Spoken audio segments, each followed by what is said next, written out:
حکمت تبلیغ آپ یہ دیکھیے کہ ہادی برحق صلی اللہ علیہ وآلہ وسلم کا انداز تبلیغ کا کمال ہی تھا کہ جس نے چند سال میں عرب کی پوری سرزمین کو جہالت کے اندھیروں سے نکال کر اسلام کے نور سے منور کر دیا۔ پیارے رسول صلی اللہ علیہ وآلہ وسلم کا یہ انداز تربیت و تبلیغ ہمارے لیے مشعل راہ ہے۔ ہمیں چاہیے کہ ایک طرف انسانیت کی ہمدردی و غمگساری کے جذبات سے لبریز ہو کر اسے دوزخ کا ایندھن بننے سے بچانے کے لیے ہمارے دل بےتاب ہوں، اور دوسری طرف رسول پاک صلی اللہ علیہ وآلہ وسلم کے اسوہ حسنہ سے روشنی حاصل کر کے انسانیت کی بھلائی اور خیر خواہی کے لیے پوری دردمندی اور خلوص کے ساتھ تبلیغ و تربیت کے کام میں لگ جائیں۔ اب ہم اپنے لیسن کی ریڈنگ سٹارٹ کریں گے۔ اپنی اسلامیات کی بک کا پیج نمبر 34 اوپن کر لیجئے۔ انداز تربیت و تبلیغ۔ تبلیغ کے لفظی معنی ہے پہنچا دینا، جیسا کہ ہم نے پہلے پڑھا، اور تبلیغ اسلام یہ ہے کہ اللہ کا دین لوگوں تک پہنچا دیا جائے۔ ہم اپنی زبان میں قریباً اسی مقصد کے لیے ایک لفظ استعمال کرتے ہیں، نصیحت۔ یہ بھی لفظ جو ہے وہ تبلیغ کا مفہوم ادا کرتا ہے۔ نصیحت کے لفظی معنی ہے خیر خواہی، یعنی دوسروں کی بھلائی چاہنا۔ رسول اللہ صلی اللہ علیہ وآلہ وسلم نے فرمایا الدین النصیحت، یعنی دین نام ہی خیر خواہی کا ہے۔ اس خیر خواہی کا دائرہ ہر شخص تک پھیلا ہوا ہے اور اس کا فیضان پوری انسانیت کو ملنا چاہیے۔ خیر خواہی کی انتہا یہ ہے کہ نبی پاک صلی اللہ علیہ وآلہ وسلم نے خود تکلیفیں اٹھا کر اور اذیتیں جھیل کر لوگوں کو جہنم کا ایندھن بننے سے بچانے کی پوری کوشش فرمائی۔ اللہ تعالیٰ نے فرمایا کہ تم لوگ آگ کے گڑھے کے کنارے پر تھے، اللہ نے تمہیں اس میں گر کر ہلاک ہونے سے بچا لیا۔ یہاں تک آپ کو تبلیغ کا، نصیحت کا مفہوم جو ہے وہ سمجھ آ گیا ہوگا۔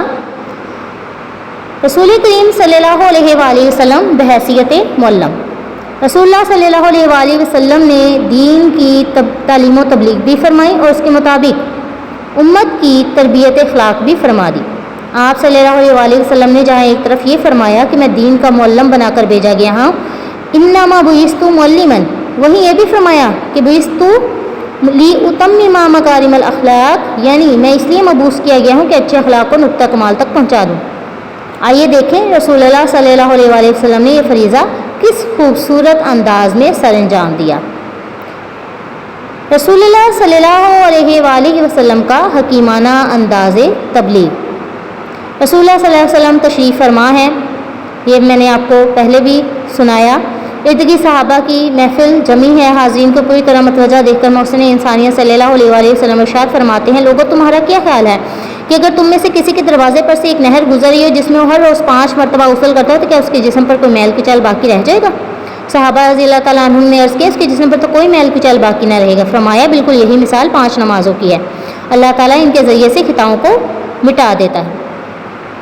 آپ یہ دیکھیے کہ اس مثال سے جو ہے وہ کیا پتہ چلتا ہے کہ نہ صرف ہمیں جو ہے وہ جسمانی جو ہے میل کچیل ہمارا جو ہے وہ دھل جاتا ہے، ختم ہو جاتا ہے، بلکہ اس کے ساتھ ساتھ جب ہم 5 بار اللہ تعالیٰ کے حضور سربہ سجود ہوتے ہیں تو اس کے ذریعے سے جو ہے ہمارے گناہوں کو اللہ تعالیٰ معاف کر دیتا ہے، ہماری غلطیوں کو جو کوتاہیوں کو جو ہے وہ اس سے درگزر کرتا ہے۔ تو کون ہوگا جو اس حکیمانہ انداز تربیت و تبلیغ سے متاثر ہوئے بغیر رہا ہو؟ حضرت ابو ذر غفاری رضی اللہ تعالیٰ عنہ فرماتے ہیں کہ رسول اللہ صلی اللہ علیہ وآلہ وسلم سردیوں کے موسم میں ایک دن کہیں باہر تشریف لے جا رہے تھے۔ موسم خزاں کی وجہ سے درختوں کے پتے ٹہنیوں سے خود بخود جھڑ رہے۔ رسول اللہ صلی اللہ علیہ وآلہ وسلم نے ایک درخت کی 2 شاخیں پکڑ لیں اور انہیں ہلایا تو پتے تیزی سے جھڑنے لگے۔ رسول اللہ صلی اللہ علیہ وسلم نے مجھے مخاطب کر کے فرمایا ابو ذر، میں نے کہا حاضر ہوں۔ اللہ کے رسول صلی اللہ علیہ وآلہ وسلم نے فرمایا جب ایک مسلمان خالص اللہ کی رضا کے لیے نماز ادا کرتا ہے تو اس کے گناہ یوں جڑ جاتے ہیں جیسے اس درخت کے یہ پتے جڑ رہے ہیں۔ آپ یہ دیکھیے کہ کس قدر خوبصورت مثال جو ہے آپ صلی اللہ علیہ وآلہ وسلم نے بیان فرمائی۔ کیسا دل نشین اور پر تاثیر ہے یہ انداز تبلیغ و تربیت، جب یہ پتہ ہو کہ کہنے والے نے زندگی میں کبھی جھوٹ نہیں بولا تو کوئی بد نصیب ہی ہوگا جو اس تبلیغ کو قبول نہ کرے گا۔ بات صرف اخلاقی واضح و نصیحت ہی تک محدود نہیں رہی بلکہ ایک ٹھوس اور چلتی پھرتی حقیقت کی طرح آنکھوں کے سامنے موجود ہے۔ محسن انسانیت صلی اللہ علیہ وآلہ وسلم اسی طرح کی مثالیں دے کر دین کی باتیں سمجھایا کرتے تھے۔ بتانا یہ مقصود ہے کہ اسلام ہی سلامتی والا سیدھا راستہ ہے۔ اس مفہوم کو ذہن نشین کرانے کے لیے رسول اللہ صلی اللہ علیہ وسلم نے ایک سیدھی لکیر کھینچی جو ایک خاص منزل کی طرف سیدھی جا رہی ہے اور اپنا راستہ بڑی آسانی اور کامیابی سے طے کر رہی ہے۔ اس سے ہٹ کر رسول اللہ صلی اللہ علیہ وسلم نے کچھ آڑی ترچھی لکیریں کھینچی اور دکھایا کہ ان کے ذریعے انسان کو منزل مقصود حاصل نہیں ہو سکتی۔ سلامتی کا راستہ صرف درمیان والا سیدھا راستہ صراط مستقیم ہی ہے۔ اس طرح رسول اللہ صلی اللہ علیہ وسلم نے مثالی خاکے کے ذریعے زندگی کی بہت بڑی سچائی واضح فرما دی۔ رسول اللہ صلی اللہ علیہ وسلم نے ہاتھ بلند فرمایا، مٹھی بند کی اور ساتھ ساتھ والی 2 انگلیاں اٹھائیں۔ ذہن نشین یہ کرانا تھا کہ یتیم کی سرپرستی اور امداد کرنا بہت بڑی نیکی ہے۔ فرمایا، میں اور یتیم کی کفالت کرنے والا جنت میں اس طرح قریب قریب ہوں گے جس طرح یہ 2 انگلیاں ایک دوسری سے قریب ہیں۔ کون مسلمان ہوگا جو یہ آرزو نہ کرے کہ اسے جنت بھی مل جائے اور جگہ بھی رسول اللہ صلی اللہ علیہ وسلم کے قدموں میں نصیب ہو جائے۔ رسول اللہ صلی اللہ علیہ وسلم کو کسی بات پر زور دینا ہوتا تو ایک جملے کو بار بار دہراتے، یعنی آپ کے گفتگو کرنے کا جو انداز تھا، تبلیغ و تربیت کا انداز تھا، اس کے نمایاں خد و خال ہیں یہ کہ آپ جو ہے وہ اگر کسی بات پر زور دینا ہوتا تو ایک جملے کو بار بار دہراتے، بات کی مناسبت سے آواز اور لہجے میں تیزی یا نرمی اختیار فرماتے، لوگوں کو متوجہ کرنے کے لیے کبھی کوئی سوال کرتے اور کبھی کسی سوال کو بار بار دہراتے، بات لمبی نہ کرتے، تھوڑے سے وقت اور مختصر لفظوں میں پورا مفہوم ادا کر دیتے، گفتگو میں الفاظ اس طرح ٹھہر ٹھہر کر ادا کرتے کہ سننے والا آسانی سے یاد کر لیتا، الفاظ نہ ضرورت سے کم ہوتے نہ زیادہ، کسی کا نام لے کر یا اسے براہ راست مخاطب کر کے تنقید نہ فرماتے، کسی شخص کو سمجھانا ہوتا تو بالعموم نام لیے بغیر سب کو مخاطب کر کے وہ بات بیان کر دیتے تاکہ کسی کی عزت نفس مجروح نہ ہو۔ گفتگو میں عام طور پر ایک مسکراہٹ شامل رہتی، کسی بات پر زور دینا ہوتا تو ٹیک چھوڑ کر سیدھے ہو بیٹھتے، بات بات سے محبت کا رس اور خلوص و خیر خواہی کا سچا جذبہ ٹپکتا تھا، کوئی بات غیر معقول اور دلیل سے خالی نہ ہوتی۔ اب ہم پڑھتے ہیں کہ حکمت تبلیغ۔ رسول پاک صلی اللہ علیہ وسلم کے اس انداز سے ہمیں یہ رہنمائی ملتی ہے کہ ایک مبلغ و مربی کے اپنے سیرت و اخلاق میں ایسا حسن ہو کہ ملنے جلنے والوں کے دل اس کے لیے احترام و محبت کے جذبات سے لبریز ہوں اور وہ اس کی بات پوری توجہ سے سننے کے لیے بیتاب ہوں۔